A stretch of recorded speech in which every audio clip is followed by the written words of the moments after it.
the state and the local governments. So if you need to speak to anyone here at the Commission, or if you have a good idea for our next webinar, please be in touch with us. Our email address is iga@fcc.gov. You can use this email address anytime you want to get in touch with IGA. You can also use it today during the webinar if you want to send in a question as we're live. We have a packed agenda today, so we will try and get to some questions as we're going through the webinar. We'll try pausing in places for questions, and we'll hopefully have time at the end for more questions. Today we have Jonathan Lecter from the Commission's Wireline Competition Bureau, Telecommunications Access Policy Division. Jonathan is special counsel there, and he's going to give us an overview of the Universal Service Fund.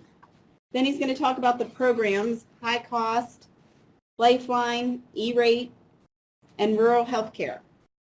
And he's going to finish his discussion with a little bit on where the money comes from, which is what we call contributions. And with that, I'll turn it over to Jonathan. Hey, thank you very much. Thank you very much for the opportunity, and thank you for joining today. This is designed as an introduction to Universal Service and what we do here at the Commission. It won't go into too much detail about each program, but it'll give you all an overview of what we've done and what may still be pending right now at the Commission. So first I wanted to talk a little bit in the first section about the background of the fund, and after I'm finished we can take questions just on that section. This is sort of the most basic of the basic. So Universal Service has been one of the Commission's priorities since its inception. Back before the '96 Act, actually two of the 4 programs that are in place now were in place in slightly different or very different forms. For a long time, long distance rates were set at high prices in order to subsidize local service. That was sort of a form of making sure that everyone had access to the network. And the Lifeline program, which was started under President Reagan in 1985, was also done and put in place prior to the '96 Act. So as you can see in the box on the left, as I said, there's been a historic commitment to universal service. Congress expanded the Commission's authority in this area in 1996.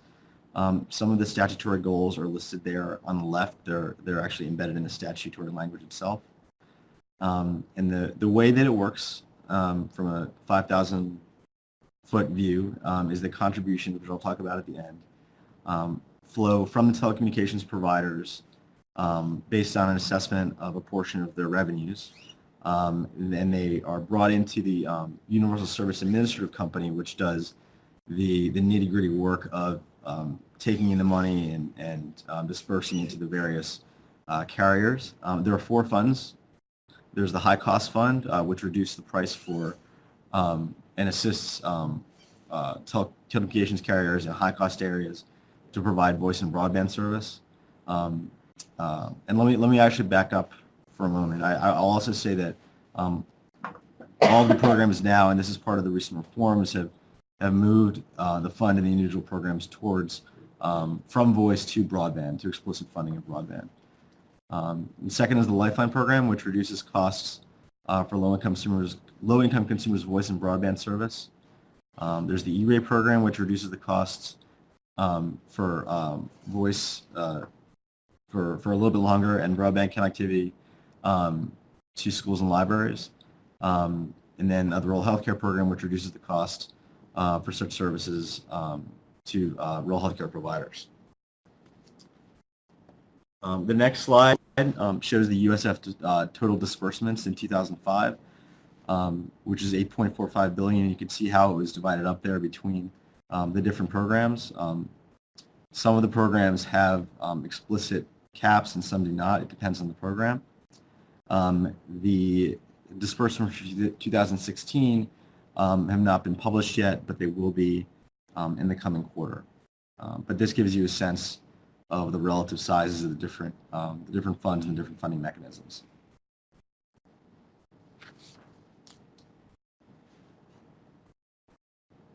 So as I mentioned before, the recent story of USF is moving the various programs from voice to broadband. This process began in earnest in March 2010 with the National Broadband Plan recommendations to modernize the program. You can see there's two goals, two overarching concerns they're laid out there. The next bullet talks about the different orders, and I'll go into some of them in detail for each program that moved each individual program from voice to broadband and put in a lot of other accountability safeguards and protections to the fund to prevent waste, fraud, and abuse. As you can see in the last two bullets, basically repeating what I just said, they were updated to reflect modern communications with an emphasis on efficiency, accountability, and fiscal responsibility. So I wanted to stop there and to see if there are any questions about the overall operation of the fund, and then if there aren't any, then I can move to the individual programs. Okay, well, we haven't. Let me move on to the next program, the first of the four, and that's the Connect America Fund, or the High Cost Fund. The reform in that program was begun in earnest in 2011 with the USF ICC, or Intercarrier Compensation Reform Order. It had three main focuses to get broadband the first was obviously expanding universal service, getting broadband to rural Americans, expanding mobile broadband and voice coverage where it's lacking, and maintain voice and broadband service in high-cost areas at rates that are reasonably comparable to the rates in urban areas. It included provisions for fiscal responsibility, including fairness to consumers who bear the burden of paying, and addressed bipartisan congressional calls to eliminate inefficiency and to control costs. And it took into account that the transition to the new mechanisms established in the order or pointed towards in the order would take a period of time. So there were multi-stage transition periods for each of the classes of carriers that were affected by the transition. So there were a number of principles that were laid out in the 2011 order.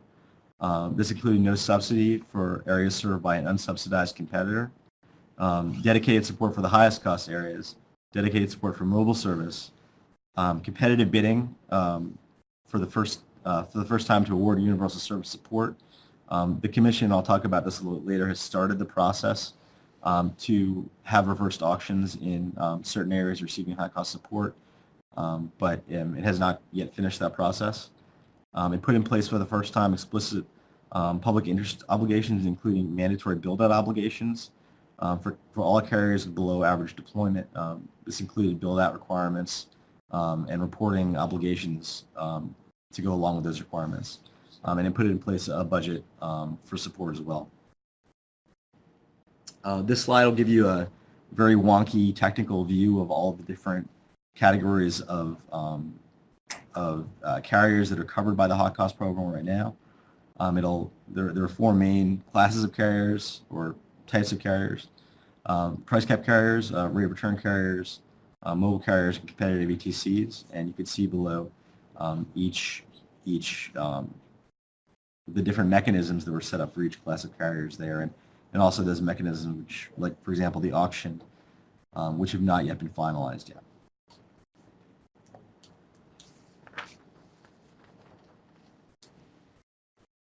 So this is also more about the general background of the reforms. It put the reforms over the last few years have put in place strong voice and broadband public interest obligations for CAP recipients. That includes speed, latency, and capacity requirements that will vary by, or may vary depending on the fund under which the carrier is receiving support. Unlike other funds, you're required to be an eligible telecommunications carrier. That's a term defined under the Act, and be designated as an ETC to participate in the Connect America Fund. In 2014, the Commission partially forbore from price cap carriers' obligation to offer voice throughout their service area. They no longer have a federal high-cost obligation to provide voice service in certain areas where they don't receive support, but they're still subject to Section 214 discontinuance process. As I mentioned before, the the reforms have put in place specific and enforceable reporting requirements and the consequences for failure to meet those obligations. There's a national framework for reporting and to certify compliance with these obligations. The reports, as was the case before, but now they're made more robust and more detailed. Reports will be provided to the FCC and state commissions on carriers' progress. There are provisions for federal and state partnership and oversight, and location-specific reporting to monitor carriers' deployment. And there was recently released a public notice which gave carriers notice that, or a subset of high-cost carriers of their obligation to file the locations to which they deployed service to USAC, including the geocode information for those locations. So carriers will begin filing that information soon, and that'll begin the process of the FCC and the states receiving information regarding carriers' deployment under the various different funds. So now I'm going to go into the effect of the reforms by carrier class under the Connect America Fund. So Connect America Fund, the Connect America Fund Phase 2 provides ongoing support to areas served by price cap carriers using a combination of a forward-looking cost model and competitive bidding. Phase 1, which is largely completed now, it froze support for price cap carriers and provided 2 rounds of incremental support to spur broadband deployment to unserved consumers. In Phase 2, the Commission offered model-based support to price cap carriers. So price cap carriers had the choice to accept or not accept the offer of support, and 10 carriers did accept support, over $9 billion over 6 years to serve 3.6 million locations. And the first deployment obligation for those carriers who accepted support is 2017, by which they have to deploy broadband meeting their public service obligations to 40% of the total locations to which they have a deployment obligation. The obligations for Alaska Communication Systems, or ACS in Alaska, was subject to slightly different deployment obligations, and those were set out in a separate order released this year.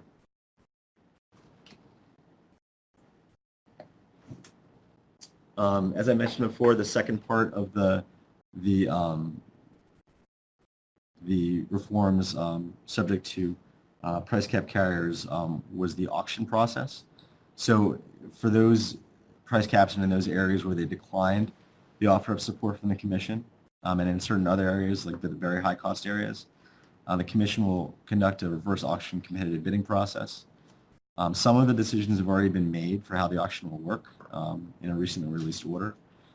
They can bid on different levels of performance, so not all carriers would necessarily be subject to all the same speed, usage, and latency obligations, and laid out how much support would be available under the auction, how long it would take, or the carriers would be given to deploy to meet their deployment milestones and established interim milestones as well.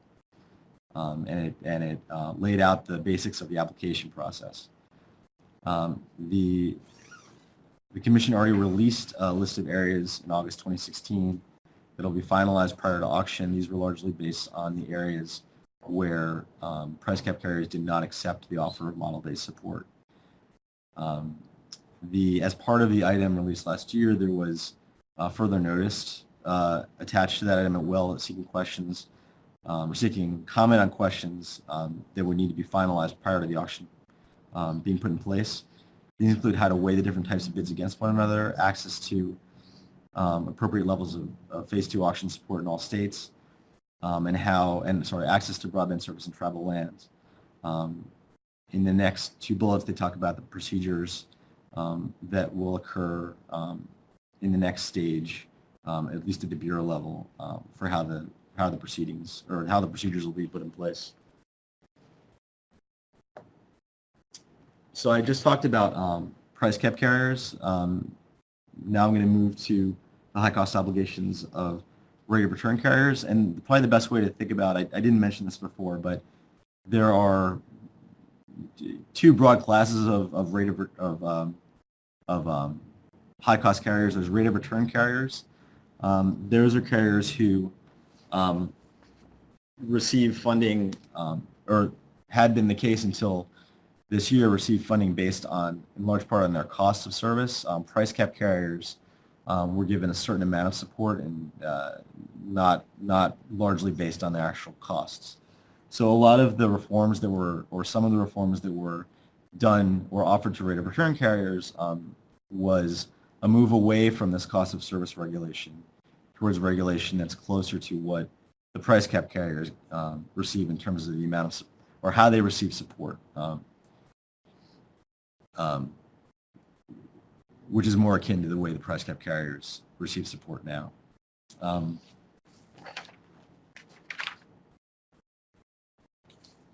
So as you can see there, rate of return regulation allows smaller telcos in mostly rural areas to charge rates for interstate services based on their costs, plus a return on their invested capital or profit. Prior to the reforms, or this is actually including the reforms, they received support primarily through HCLS, Interstate Common Line support, which is now CAF-BLS, or Broadband Loop support, and they're subject to a $250 per line per month cap on support. They also receive support through an access charge replacement mechanism, and other reforms in 2015 includes the support was eliminated for those study areas that are 100% overlapped by an unsubsidized provider, and an analysis of that will be conducted every other year. The most significant reforms took place in 2016, March of 2016, in the rate of return reform order. This is the order that replaced ICLS with CAF-BLS, beginning this month actually. That provides support for standalone broadband lines for the first time. It also puts limitations on OPEX and CAPEX that will be supported, and it puts in place, as I mentioned before, mandatory deployment obligations for the majority of rate of return carriers. It lowered the rate of return to 9.75%. It adopted a budget mechanism, it adopted cost allocation rules, and it included a mechanism to phase out support in those areas served by unsubsidized competitors.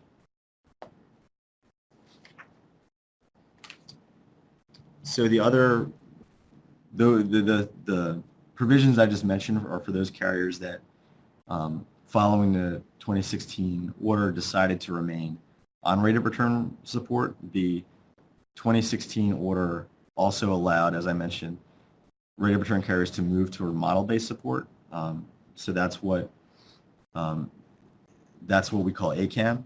The alternative, actually, the name is escaping me right now, but I will be reminded, I'm sure, later. But that's essentially model-based support that the rate of return carriers can choose to receive a certain amount of support per line. In March 2016, as I mentioned, that's when they established this option for rate of return carriers to receive a per line support amount. It was a voluntary process, so carriers could either opt in to the mechanism or not, or stay on legacy support and CAF-BLS. It set payments over a 10-year term and defined deployment obligations at different speeds. And on January 26, the final ACAM elections were made. And a separate process was created for rate of return carriers in Alaska, which is discussed in the next two bullets.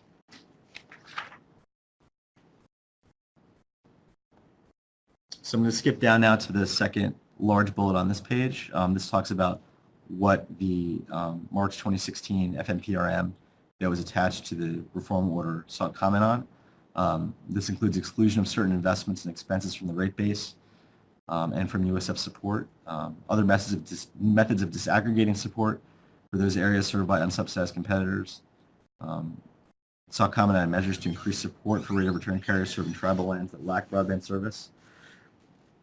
It sought comment generally on ways to improve the rate of return system, and it sought comment on eliminating certain reporting requirements that carriers need to make on an annual basis on Form 481.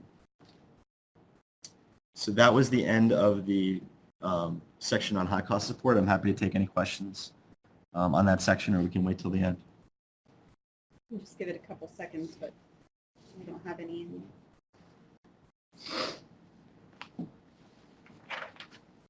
Realize it's sometimes hard to listen and type in your questions at the same time.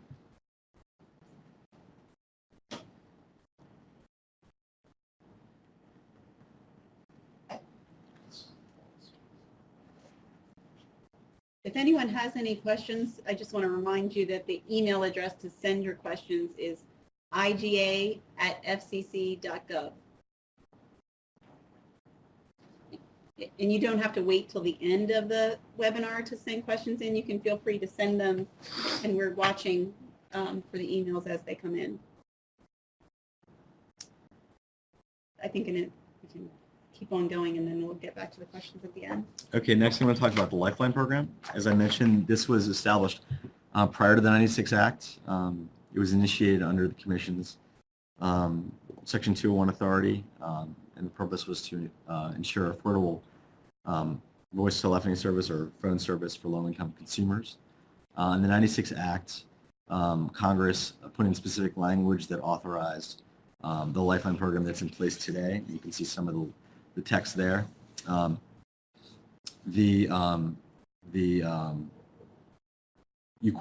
Consumers can qualify for the program through income or participation in a qualifying assistance program. This can include Medicaid or various other programs. Prior to the reform order released this past year, ETCs themselves or states, typically their state Office of Human Services or their PUC would actually screen consumers to determine if they were eligible or not for the benefit. Currently, the FCC is implementing a third-party national eligibility verifier to determine carriers' eligibility. The Commission sought comments on the National Verifier Plan, and a number of commenters filed comments with USAC on the plan that was released a month or two ago. So the amount of subsidy has remained relatively constant since 2012. Most consumers are eligible for $9.25 off of their service, but on tribal lands, carriers can receive up to $34.25 total, which is then passed on to the consumer. It's important to note that the subsidy only subsidizes the service itself, not the equipment, although a number of carriers, as part of their business plan, have chosen to offer consumers equipment for free or at a discounted price. So the Lifeline reform in the last several years has taken was basically in two significant tranches. The first was put in place in the 2012 reform order that put in place the National Lifeline Accountability Database, which eliminated duplicative support provided to individuals or to households. For the first time, it required consumers to provide to the carrier, to the state administrator, proof that they're eligible under one of the qualifying programs. They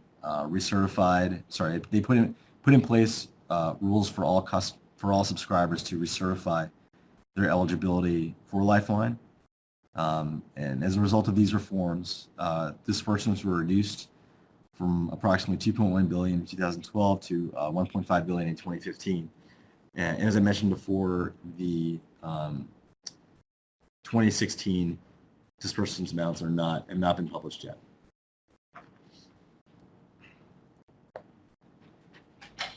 The second tranche was the Lifeline Modernization Order.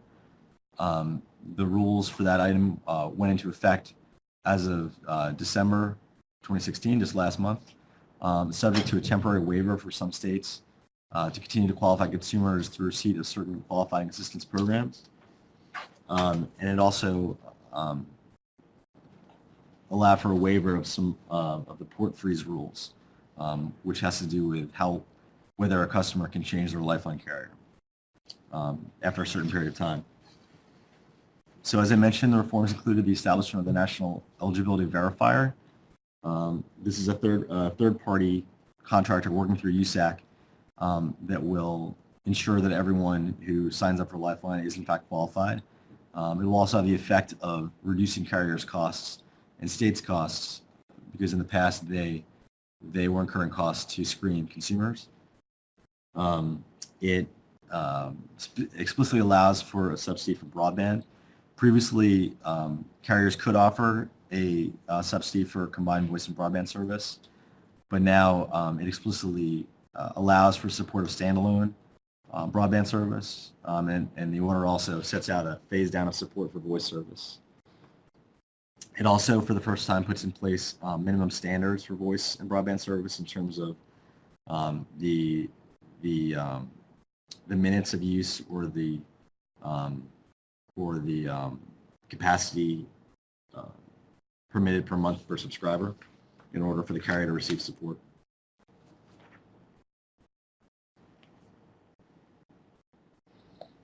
Other reforms included streamlining the list of federal programs that qualified consumers for support. For example, the order got rid of the Low-Income Heating Assistance Program, or LIHEAP.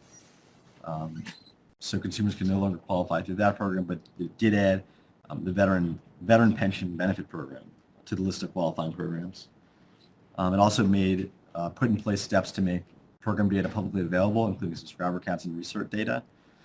It also put in place a budget of $2.25 billion with a mechanism for the Bureau to report to the Commission if the budget is approached. In this slide, I won't go into too much detail, but this lays out the minimum service standards that ratchet up over time. It explains the requirements for both mobile and fixed broadband providers, and also the requirement for wireless providers or mobile providers to offer a hotspot with their handset.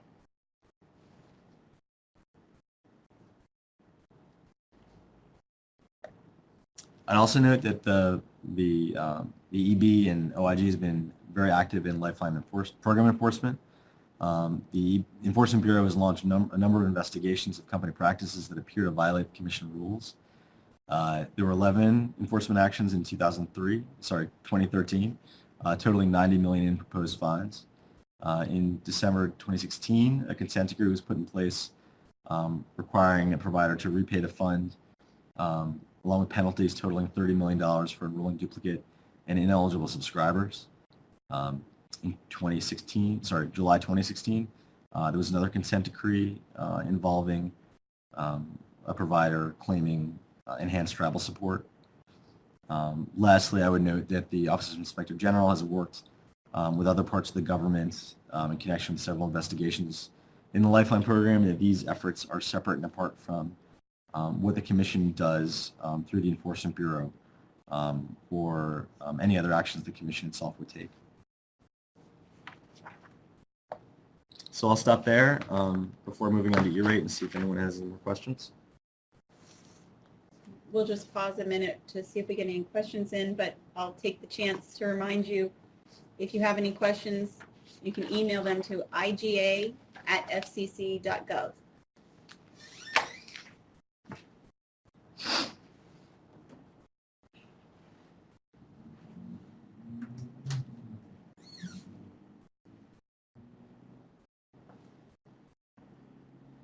You must be doing such a good job they don't have any questions. It's all clear as mud, right?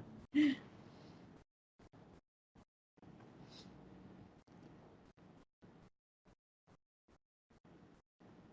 want to move on to E-rate? Sure. So I'll move on to E-rate now. This was one of the programs that did not pre-exist the 96 Act.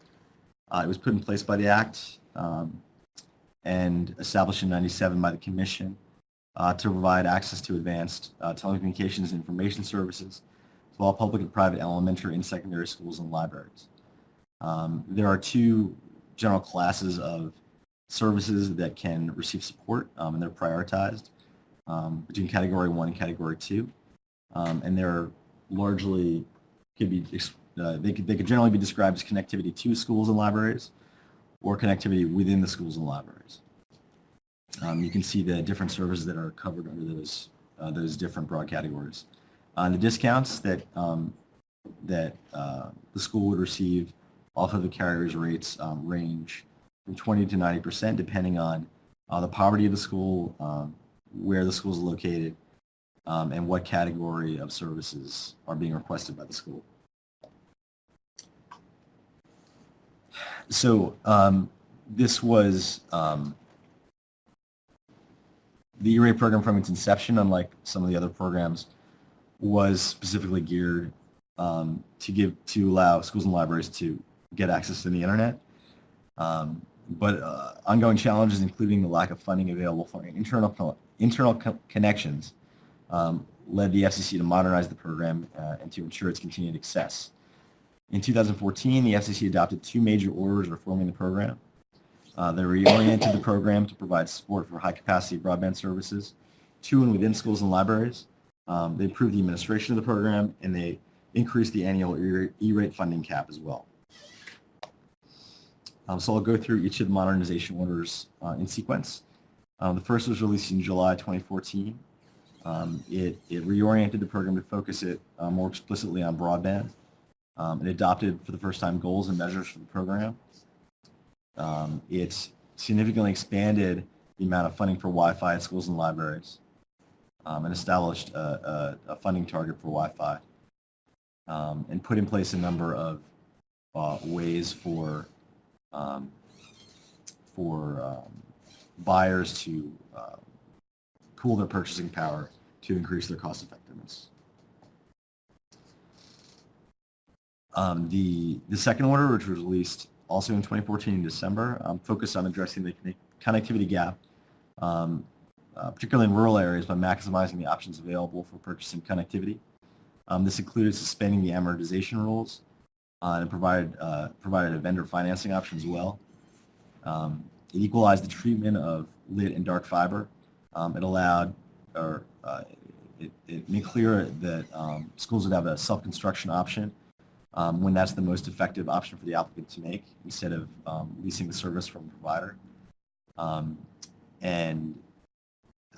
In addition, it provides a 10% match when the state provides funding for special construction as well. It places an obligation on recipients of high-cost support to bid on providing high-cost broadband services, schools and libraries at rates reasonably comparable to urban rates. It also directed USAC to establish a performance management system to assess the effectiveness of the policy changes.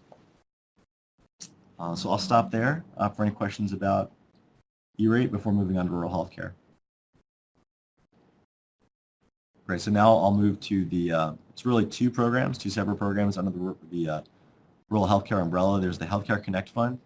That explicitly supports broadband connectivity to eligible healthcare providers on the telecom program, which funds the difference between the urban and rural rates for telecommunications services in rural areas for rural healthcare providers.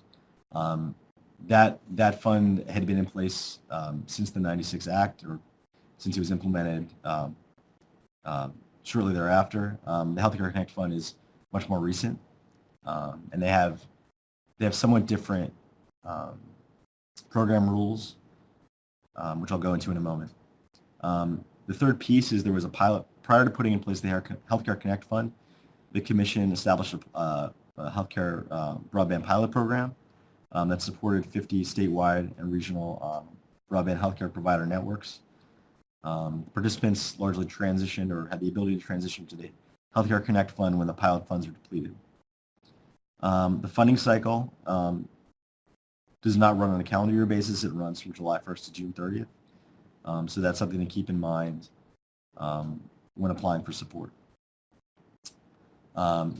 Since the Universal Service First Report and Order in '97, there's been a $400 million annual cap for service. And as USAC recently announced, the funding request for this funding year will likely meet or exceed the cap based on requests for funding so far in the funding year.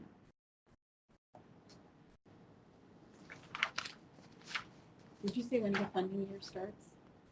It's July 1st to June 30th. So as I mentioned, there are two funds. The first is the Healthcare Connect Fund. So you could, both individual healthcare providers and consortiums of providers can apply. The percentage discount is set, unlike the telecommunications fund. HCPs have to contribute 35%, with the rest picked up by the fund. As I mentioned, it was put in place later. Funding began in 2014. This is a key difference. Unlike the telecom fund, it supports both broadband service and infrastructure. So unlike the telecommunications fund, you can, the carrier can, and healthcare provider can receive reimbursement for fiber construction, unlike the telecommunications fund, which only provides support for the actual service itself. Another significant difference is that non-rural healthcare providers can participate if they're a part of a consortium and more than 50% of the members are in rural areas. And unlike for individual providers, a consortia can receive access to multi-year funding commitments. It also provides funding for off-site administrative offices and data centers as well. This slide discusses some of the benefits of being part of a consortium. It facilitates the growth of networks between sites. It lowers administrative costs because of shared resources. It allows the sharing of medical, administrative, and technical expertise. All things being equal, it will produce lower prices because you're likely buying a bigger bucket of capacity and services. It facilitates access to medical specialists. It provides the enhanced exchange of electronic health records and coordination of patient care. It facilitates the remote training of medical personnel and improved quality and lower cost of healthcare. So this discusses who's eligible to participate in both funds. So according to the Act, Section 254H7B, the HCP must be a public or not-for-profit entity and belong to one of these statutory categories. You can see they're laid out there. Importantly, Congress last year added a new category of entity that can receive support. That's skilled nursing facilities. So they are for the first time this year available or eligible for support. As I mentioned, non-rural HCPs can participate in the fund if part of consortium has a majority of rural healthcare providers. And there are certain caps on support for the largest HCPs in non-rural areas. Okay, that's all I had for rural healthcare. I'll wait for any questions before I move on to contributions.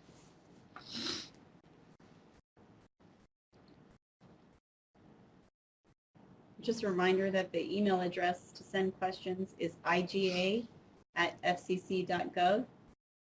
And while we're letting people type in questions, to the extent this webinar is helpful, we'd like to hear that too. And if you have topics that you'd like to hear other webinars on in the future, we'd like to hear that as well.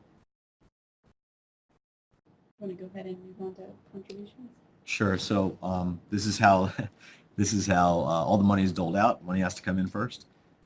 So the Act, the 96 Act, provides a mechanism for the collection of funds to then disperse through the four funding mechanisms. Under 254D of the Act, all telecommunications service providers or common carriers must contribute to the fund. The FCC may require contributions from other providers in interstate telecommunications. The FCC has done that in certain cases. For example, VoIP, while it's not classified as a telecommunications service, it is still assessed, or providers of interconnected VoIP still have to contribute to the fund. Some more detail, the current contributions methodology assesses all interstate and international end-user telecommunications revenues. So when we say end-user, that means that excludes the revenues received by wholesalers from selling service to providers that then serve the end-user customer. So there are two main services that are assessed voice, some of which is traditional circuit switched voice, As I said, interconnected VoIP is also assessed as a under the FCC's permissive authority. Also, business data services or special access services are also assessed because those are largely classified as telecommunication services. Providers may pass through the charge that they are assessed to their end user customers as a separate line item, but they're not required to do so. Some providers choose to do that and some do not. So the way that the money comes into the system is that the commission, with the assistance of USAC, calculates what the contribution factor should be on a quarterly basis based on what USAC and the commission believes they need for disbursements going forward, and based on the amount of telecommunications service and in some cases telecommunications revenues that are accessible. And the providers are assessed monthly based on the contribution factor. So this is a pretty short slide about, or a short presentation about what's been done in contributions, because as the first bullet notes, the methodology reform has been in place, or has been discussed since 2001, and there have not been major reforms in that time. In April 2012, there was a further notice that sought comment on comprehensive reform. In August 2014, the Commission sought a recommendation on the issues raised in the further notice from the Federal State Joint Board of Universal Service. The open internet order did not assess internet access, did not require contributions for internet access, but provided the Joint Board with an extension to issue its recommendation to the Commission on that point. And as of now, the Joint Board's recommendation still remains pending. That concludes the presentation.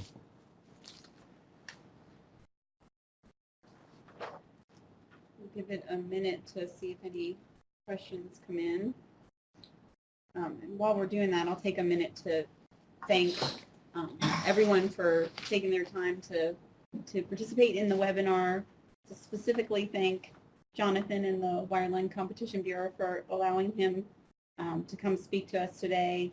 I'd like to thank the IGA staff, specifically Barbara Britt and Rich Lerner, for making the webinar happen. We'd also like to thank the tech crew who made the webinar possible.